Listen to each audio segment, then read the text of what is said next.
Hello students, जो experiment आप school में नहीं कर पाते उन एक्सपेरिमेंट को हम यहाँ पर वर्चुअली कराएंगे।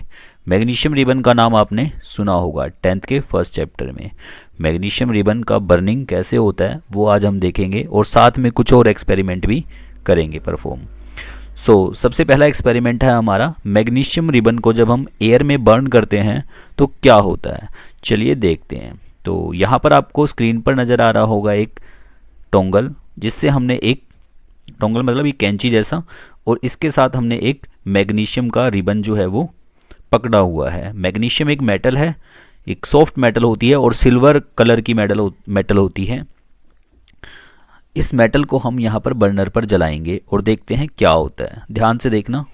पहले मैंने बर्नर को ऑन कर लिया। अब इस टोंगल पे डबल क्लिक करके इसको बर्न किया तो आपने देखा एक बहुत ही ब्राइट सी स्पार्क जनरेट हुई। मैग्नीशियम जब ऑक्सीजन के साथ जला तो एक ब्राइट लाइट बनी और उसके पाउडर को हमने इस में इकट्ठा कर लिया, जो कि अब बन चुका है मैग्नीशियम ऑक्साइड। मैग्नीशियम ने रिएक्शन किया ऑक्सीजन के साथ और बना मैग्नीशियम ऑक्साइड। इस मैग्नीशियम को हम चेक करेंगे कि इसका नेचर कैसा है, ये एसिडिक है या फिर ये बेसिक है। तो उसके लिए हमने इस स्पैचुला से इसको ब्लू लिटमस पर डाला। ब्लू लिटमस का कलर चेंज नहीं हुआ, चाहे वो ड्राई हो या वेट हो, ब्लू लिटमस का कलर चेंज नहीं होगा। उसके बाद हमने इसको रेड लिटमस पेपर पर, ड्राई रेड लिटमस पेपर, सूखे लिटमस पेपर पे डाला, फिर भी कलर चेंज नहीं हुआ। थर्ड नंबर पे हमने इस स्पैचुला को रेड लिटमस पे डाला, बट गीले पे, मॉइस्चर स्लैड लिटमस पेपर पे इसको डाला। जैसे ही डाला इसका कलर जो है वो चेंज होने लगा और चेंज होके ब्लू हो गया।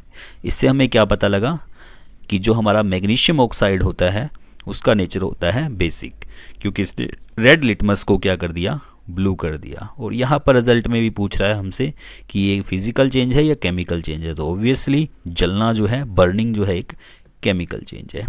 तो ये एक्सपेरिमेंट हुआ हमारा मैग्नीशियम रिबन का burning of magnesium ribbon in the presence of oxygen. इससे हमने क्या सीखा, मैग्नीशियम रिबन जलता है ब्राइट लाइट के साथ, वाइट कलर की ब्राइट लाइट के साथ, और मैग्नीशियम ऑक्साइड का जो पाउडर होता है वो कैसा होता है, वो बेसिक होता है। दूसरा कि सूखे लिटमस पेपर पर कोई रिएक्शन नहीं देता, वो जब रेड लिटमस पेपर के साथ रिएक्ट करता है तभी वो रिएक्शन देता है। नेक्स्ट एक्सपेरिमेंट जो हम इसमें करेंगे वो एक्सपेरिमेंट है हमारा सब्लिमेशन ऑफ ड्राई आइस। तो इस पर हम क्लिक करते हैं तो आपके सामने क्या है, ड्राई आइस यानी कि सूखी कार्बन डाइऑक्साइड। उसको जब हमने एक बाउल के अंदर रख के छोड़ दिया तो आपने देखा कि उससे डायरेक्ट जो है वो वेपर्स बन गए, कोई लिक्विड नहीं बना।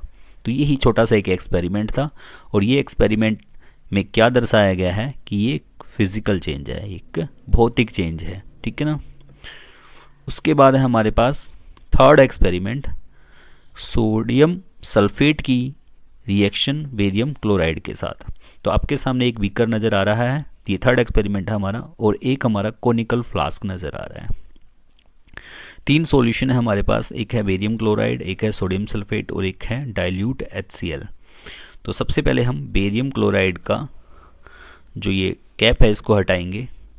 ये हमारा स्टीरर बोलते हैं इसको, वो आ गया है। इस पर क्लिक करके इस सॉल्यूशन को बोतल के ऊपर ले जाके हम क्लिक करेंगे। सॉल्यूशन जो है वो हमारा कोनिकल फ्लास्क में चला गया है।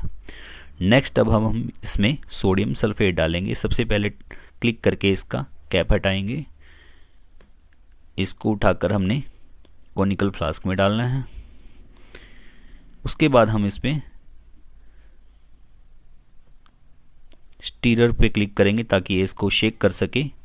और हमने देखा कि बेरियम क्लोराइड और सोडियम सल्फेट आपस में रिएक्शन करके एक प्रेसिपिटेट बनाते हैं जो कि बेरियम सल्फेट के होते हैं, और जो सॉल्यूशन रह जाता है उसमें रह जाता है सोडियम क्लोराइड। तो ये एक और रिएक्शन हमने देखी, ठीक है। नेक्स्ट जो एक्सपेरिमेंट हम देख रहे हैं आयरन नेल का कॉपर सल्फेट के साथ। इसमें हमारे पास दो टेस्ट ट्यूब हैं और इन टेस्ट ट्यूब में हमारे पास है कॉपर सल्फेट का एक्वस सॉल्यूशन। यहाँ पर नीचे नेल्स रखी हुई हैं, इनमें से हम एक नेल को उठाते हैं और उसको उठाकर हम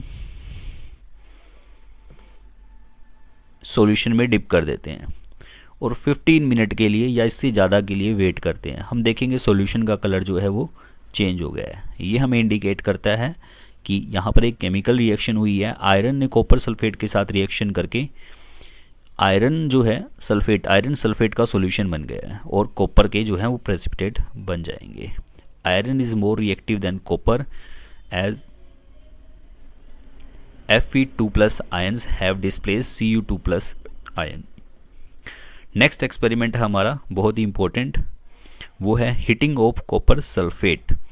तो आप देख पाओगे आपके सामने एक बीकर है जिसमें डिस्टिल्ड वाटर रखा हुआ है, एक स्टैंड है और स्टैंड में एक टेस्ट ट्यूब, और टेस्ट ट्यूब को हमने एक टेस्ट ट्यूब होल्डर के साथ होल्ड किया हुआ है। ये टेस्ट ट्यूब होल्डर के अंदर जो है हमारे पास क्या है, ये है हमारे पास कॉपर सल्फेट, वो भी किस कंडीशन में है, हाइड्रेटेड कंडीशन में। हाइड्रेटेड का मतलब होता है कि इसके साथ वाटर के मॉलिक्यूल अटैच हैं और इसी वजह से इसका कलर जो है वो ब्लू है। हम इसको गर्म करेंगे, गर्म करने से हम देखेंगे कि इसका जो ब्लू कलर है वो चला जाता है। क्यों? क्योंकि यहाँ से जो वाटर के मॉलिक्यूल हैं वो अलग हो जाते हैं। तो उसके लिए सबसे पहले हम बर्नर को ऑन करेंगे। बर्नर को ऑन करने के बाद इस टेस्ट ट्यूब को हम फायर के ऊपर ले जाएंगे और इस पर क्लिक करके इसको शेक करते हुए गर्म करेंगे। थोड़ी ही देर के बाद हम देखेंगे कि जो हमारा पाउडर था उसका कलर ब्लू से वाइट हो गया है। अब ये हमारे पास है कॉपर सल्फेट अनहाइड्रेटेड, इसमें वाटर मॉलिक्यूल अब नहीं है।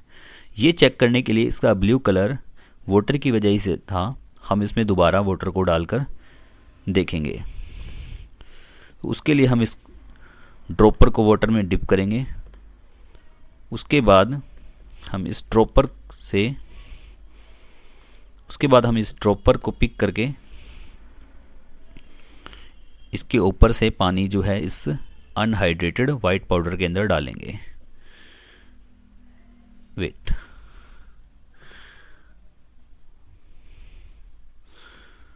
तो जैसे ही हमने इसमें वाटर को डाला आपने देखा कि इस वाइट से अगेन इसका कलर जो है कुछ बूंद डालने पर ही इसका कलर दोबारा से हमारा ब्लू हो गया, स्काई ब्लू हो गया, यानी कि इसमें दोबारा से वाटर के मॉलिक्यूल अटैच हो गए। इसके बाद हमारा नेक्स्ट एक्सपेरिमेंट है, यानी ये कैसा चेंज है, ये एक केमिकल चेंज है। उसके बाद मेल्टिंग ऑफ आइस। सभी बच्चे जानते हैं 9th क्लास में कि मेल्टिंग ऑफ आइस, जब आइस मेल्ट होती है तो उसकी फिजिकल स्टेट चेंज होती है सॉलिड से लिक्विड में। तो ये कैसा चेंज होगा, ये एक फिजिकल चेंज है। थैंक यू बच्चों, आज आपने 3, 4, 6 एक्सपेरिमेंट देखे। ये सभी एक्सपेरिमेंट हमारे केमिकल या फिजिकल चेंज से रिलेटेड थे। 10th के फर्स्ट चैप्टर में और 9th के भी आपके फर्स्ट और सेकंड चैप्टर में ये हेल्प करेंगे। Thank you very much. और वीडियो देखने के लिए चैनल को सब्सक्राइब करें और शेयर करें वीडियो को। Thank you very much.